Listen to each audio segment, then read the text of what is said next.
আলহামদুলিল্লাহ আলহামদুলিল্লাহ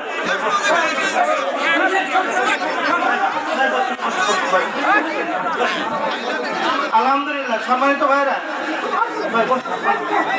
ভাই আপনি বসুন সম্মানিত ভাইরা আমরা কোথায় পয়সা খরচ করে তাকে টাকা ছাড়া মানুষ নাই সেটা কিসের আলেম তারা কথা বলেন কেন ওইভাবে বলতে হবে টাকা ছাড়া মানুষ নাই সকালবেলা টাকা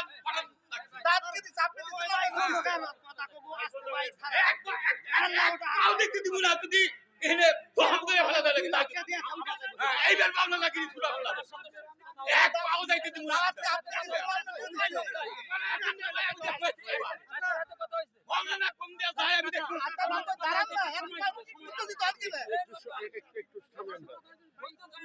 আজকেও যেমন আমাদের দুই গ্রুপ বলতেছে, জামাত ইসলামওয়ালারা বলতেছে আমরাই এত রক্ত দিলাম নেতারা ফাঁসিতে ঝুললো, আমরাই অগ্রাধিকার।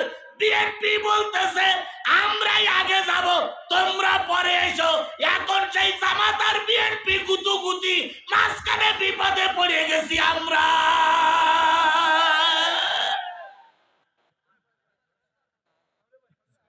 আর মাঝখানে রেফারি করতে সরব নাই নাকি?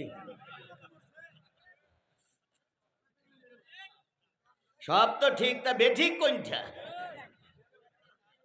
সাহাবীদের দিকে ফিরে যান। আমি সাহাবীদেরকে ছোট চোখে দেখতেছি না, খবরদার ভুল বুঝবেন না। শুধু বুঝানোর জন্য বলতেছি।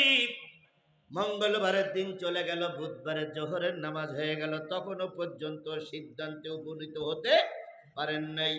এবার দুই গ্রুপ এক জায়গায় হয়ে জোহরের সালাতের পর একজন দাঁড়িয়ে বললেন, শোনো, এভাবে করে যদি একে অপরের পরে দোষারোপ করতে থাকি তাহলে তো রাসূলকে কবরস্থ করা যাবে না। ইমাম বানানোর জন্য আমি একটা ফর্মুলা বের করেছি, সেটা হলো আল্লাহর রাসূল জীবিত থাকা অবস্থায় কয়েক ওয়াক্ত নামাজ মসজিদে ইমামতি করতে পারেন নাই, আসতে পারেন নাই, হয় পিছনে পড়েছেন নতুবা হুজরাখানায় পড়েছেন। এই কয়েক ওয়াক্ত মসজিদে নববীর ইমাম ছিল কে?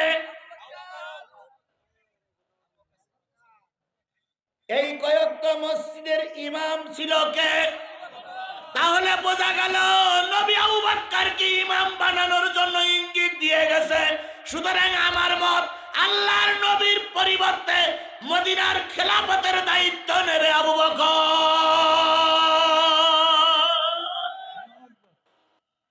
সবাই সিদ্ধান্ত উপনীত হলেন, আবু বকর খেলাফতের বায়াত গ্রহণ করলেন, নবীকে কবরে রাখা হলো। তাহলে খেলাফতের দায়িত্ব প্রাপ্ত হওয়ার জন্য কয়দিন দেরি করা লাগলো?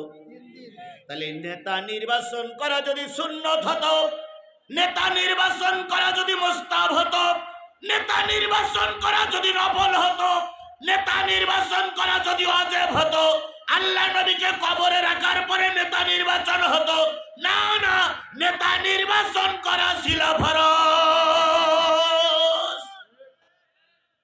নেতা নির্বাচন করা ছিল কি? জোরে বলেন, নেতা নির্বাচন করা ছিল কি? সেই ফরজ দায়িত্ব পালন করতে হবে 12ই ফেব্রুয়ারিতে।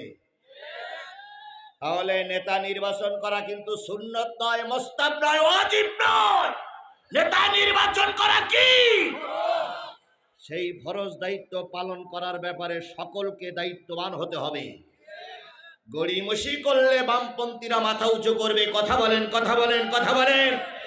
যার যতটুক সামর্থ্য আছে সে সেই কাল থেকে আগামী নেতা নির্বাচন করার জন্য কাজ করব। কোন অবস্থায় দেন জালিম ফাঁসি কাফেরের হাতে ছেড়ে দেব না। কারা কারা সঠিক নির্বাচন, নেতা নির্বাচন করতে রাজি আছে? দুই হাত উঁচু করে আল্লাহরে দেখা।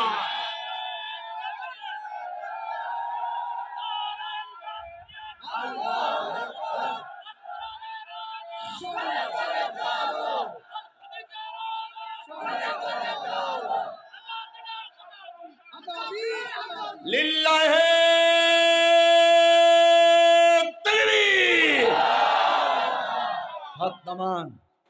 আল্লাহ আমাদের কোরআনের কথা বোঝার তৌফিক দান করুক। আরো জোরে বলেন আমিন। তাহলে যে রসুলের আদর্শ মেনে সেদিন খলিফা আজমাইনগণ, সাহাবী আজমাইনগণ ইসলাম প্রতিষ্ঠা করেছিলেন, সেই রসুলের উপরে নাজিলকৃত কোরআন আমাদের মাঝে আছে না নাই? এর ভিতরে কোনো ভেজাল ঢুকেছে? কিয়ামত পর্যন্ত ভেজাল ঢুকতে পারবে? সেই কোরআন থেকে সূরা আন-নিসার 51, 52, 53 তিনটা আয়াত তেলাওয়াত করেছি। তিনটা আয়াতের পরে ভিত্তি করে কথা হবে। রাসূলের নামে দুরূদ দিয়ে শুরু করছি, সকলে মিলে বলছি সাল্লাল্লাহু আলাইহি ওয়াসাল্লাম। আপনারা আমরা কি কোরআন শুনতে রাজি আছি?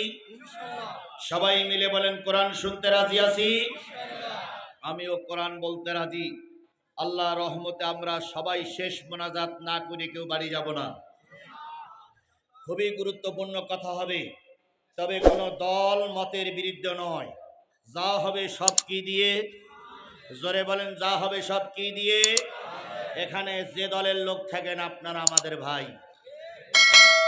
অমুসলিমরা থাকলে তারাও আমাদের কি? এই বাংলাদেশে যখন সূর্য ওঠে অমুসলিমদের জন্য আলাদা আর মুসলমানদের জন্য আলাদা।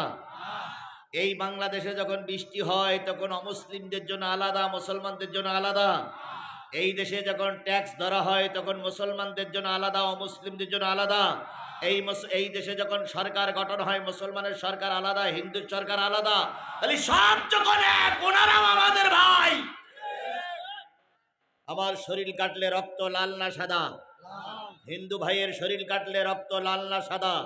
লাল। তালি উনি আমার ভাই। শুধুমাত্র উনি একটা ধর্ম মেনে চলেন, ওনার ধর্ম উনি পালন করবে, আমার ধর্ম আমি পালন করব, বাকি সব আমরা এক। সরকার গঠন করার ব্যাপারেও ওনাদের ভূমিকা আছে। কথা বলেন ঠিক না বেঠিক?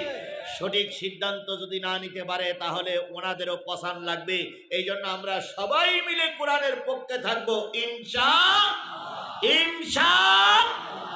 আচ্ছা বলেন তো, একটা হিন্দু মহিলা যদি মাথায় কাপড় দিয়ে মুখটা ঢেকে যদি এই পর্যন্ত ব্লাউজ পরে, যদি শাড়ি কাপড় পরে যদি রাস্তায় ঘোরে, ওই মহিলাটার সম্মান বাড়বে না কমবে? কিন্তু আল্লাহর কসম, কোন কোরআনওয়ালা ইসলামী সরকার যদি প্রতিষ্ঠা হয়, কোন মহিলা হিন্দু মহিলাকে জোর করে বোরকা পরানো হবে না। এমনকি কোন মুসলমান মহিলারও জোর করে বোরকা পরানো হবে না। অধিকার নেই আপনার। আপনার অধিকার আছে বুঝানো। সে যদি বোঝে আলহামদুলিল্লাহ, না বুঝলি সে পরকালে কৈফিয়ত দেবে। আপনি লাঠি মেরে গুতা দিয়ে তার পাশায় বাড়ি মেরে বোরকা পরাতে পারবেন না, এই অধিকার আল্লাহ আপনাকে দেয়নি। সুতরাং সবাই আমাদের কি ভাইদের জন্য কোরআন। আপনারা থাকবেন তো শেষ পর্যন্ত? আমি যতটুকু সময় কথা বলতে চাচ্ছি ততটুকু সময়ের ভিতরে একটা বিষয় ক্লিয়ার করব, যে আল্লাহর গজব কাদের উপরে? আল্লাহর গজব, আল্লাহর লানত, আল্লাহ কাদের উপর অসন্তুষ্ট? এখন আপনারা নিশ্চয়ই একদল বলবেন যে জামাত ইসলামের পর আল্লাহ অসন্তুষ্ট। বেরিয়ে গেছে ভাই, যাক। আমাদের মুরব্বী বাংলাদেশ জামাত ইসলামের আমির সাহেব বলতেছে, শোনেন, ওনারাও হুজুর আমরাও হুজুর, ওনাদের নিয়ে কোনো সমালোচনা করা যাবে না, কিচ্ছু বলা যাবে না। একান্তই যদি বলতে হয় ওনার জন্য দোয়া করেন, আল্লাহ পাক যেন সহিবুল দান করে। আমরা এই উদারতা দেখাতে পারলাম, আর আপনারা মঞ্চে উঠেই কাটি দেন। তাহলে আপনি কোন কোরআন পড়েছেন আর আমি কোন কোরআন পড়েছি? আল্লাহ আমাদের ভাইদের, সব ভাইদেরকে দ্বীনি বুঝ দান করুন। আর একটু জোরে বলেন আমিন। সবাই আমার বন্ধু, সবাই আমার শত্রু নয়। রাসূলের মতন বলতে হবেন, সবাইকে যদি আযাব দিয়ে গজব দিয়ে মেরে দাও তাহলে কালেমার দাওয়াত কাকে শোনাবো? আমরা সবাইকে নিয়ে কালেমার দাওয়াত নিয়ে একসঙ্গে চলতে চাই। কথা বলেন। দুই গ্রুপ সোমবারের এশার নামাজের পর বসে গেল নেতা নির্বাচন করার জন্য। মহাজেররা বলল, আমাদের দলের থেকে আগামীতে খলিফা নির্বাচন হবে, কারণ আমরা রসুলকে নিয়ে এসেছিলাম মক্কা থেকে মদিনায়। আমরা ঘর ছেড়েছি, বাড়ি ছেড়েছি, জায়গা ছেড়েছি, জমি ছেড়েছি, বিবি বাচ্চা ছেড়েছি, হক হলো আমাদের। আমরাই আগামীতে এই মদিনা শাসন করার জন্য আমাদের দলের থেকে খেলাফতের খলিফা নির্বাচন হবে। এবার আনসারদের পক্ষ থেকে বলল, না না না, হবে না, কারণ আমরা যদি তোমাদের জায়গা না দিতাম তাহলে তোমরা থাকতে কোথায়? আমরা ঘর ছেড়ে দিলাম, বাড়ি ছেড়ে দিলাম, দুইটা বউ থাকলে একটা তালাক দিয়ে আপনার সঙ্গে বিয়ে দিলাম, আমরাই খলিফা হব। এশার নামাজের পরে কর্ম এবং সূরা একসঙ্গে বসে কোনো সিদ্ধান্তে আসতে, কালকে ফজরের নামাজের পরে আবার আলোচনা হবে। ফজরের নামাজের পরে আবার আলোচনা হলো, সিদ্ধান্ত হলো না। জোহরের পরে আলোচনা হবে, জোহরের পরে আলোচনা হলো, সিদ্ধান্ত হলো না। এশার পরে আলোচনা হবে, এশার পরে সিদ্ধান্ত নিতে পারলেন না, তাই বললেন কালকে আবার বসবো। তাহলে নেতা নির্বাচন করার জন্য সোমবার গেল হলো না, মঙ্গলবার গেল হলো না, পথ ছেড়ে দিয়ে কেউ রাগারাগি করে মারামারি করে চলে যান নাই। সিদ্ধান্ত একটা নিতেই হবে, তারপর রসুলকে কবরে রাখা লাগবে।